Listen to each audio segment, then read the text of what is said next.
ini agak ngeri-ngeri sedap nih. Om RH, tolong tanya pakai K lagi dia ke Pak Anies. Aniesnya nggak pakai I, nggak pakai E, Anies ya kan.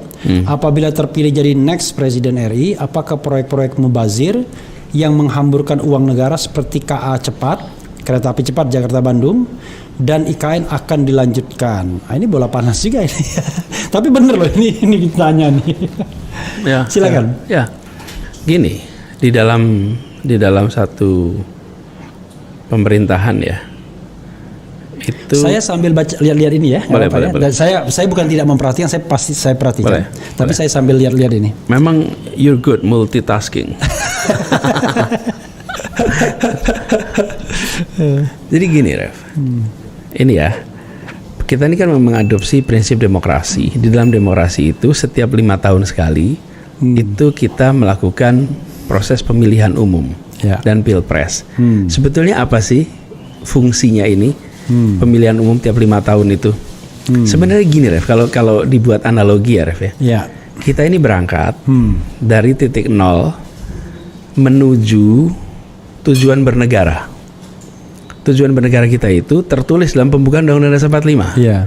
Di situ. Dan itu yang sering saya ulang-ulang. Ya, itu kan ke sana. Iya. Kita ini untuk apa? Melindungi, mencerdaskan, memajukan kesejahteraan umum kan gitu. Yeah. Terlibat dunia agar apa? Agar ujungnya itu tercapai keadilan sosial bagi seluruh Indonesia. Oke? Jadi dalam perjalanan menuju ke sana itu seperti sebuah perjalanan pecinta alam itu. Mendaki. Ya pendakian, cross country lewat itu. Kita setiap 1 kilometer kita berhenti sebentar. Kalibrasi, menyocokkan apakah posisi kita dari titik awal menuju tujuan itu masih lempeng nih.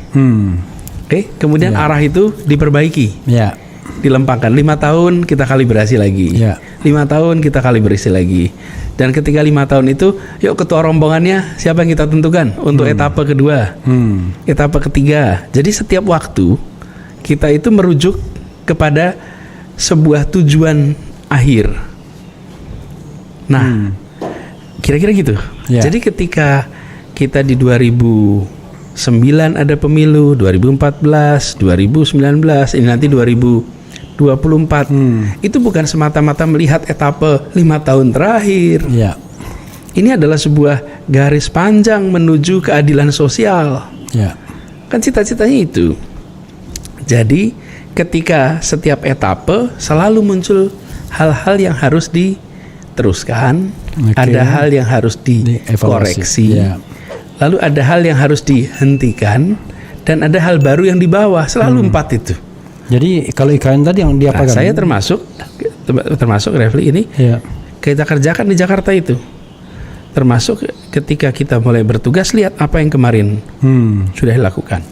Lalu dikaji mana yang harus dikerjakan, mana harus dikoreksi, mana harus ditambahkan, mana yang tidak perlu diteruskan lagi.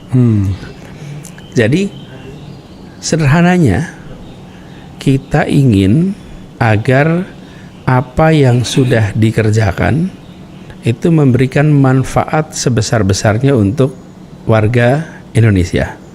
Kan gitu ya, Ref? Nah, saya sederhana hari ini sih, lihat aja selama itu ada aturan perundangannya, siapapun pejabat negara harus melaksanakan. Selama ada peraturan perundangannya. Jadi tidak bisa kita selera kita gitu. Saja.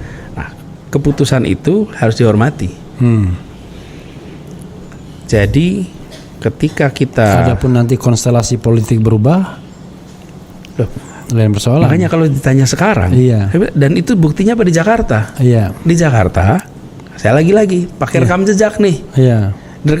Rekam jejaknya itu bukan asal ganti orang, bukan asal berhentikan program, tidak. Dan yang namanya di pemerintahan itu selalu ada 2 C. Change and continuity. Tidak bisa hanya 1 C, hanya change saja atau hanya continuity saja. Luar biasa ya. Pokoknya paham lah ya.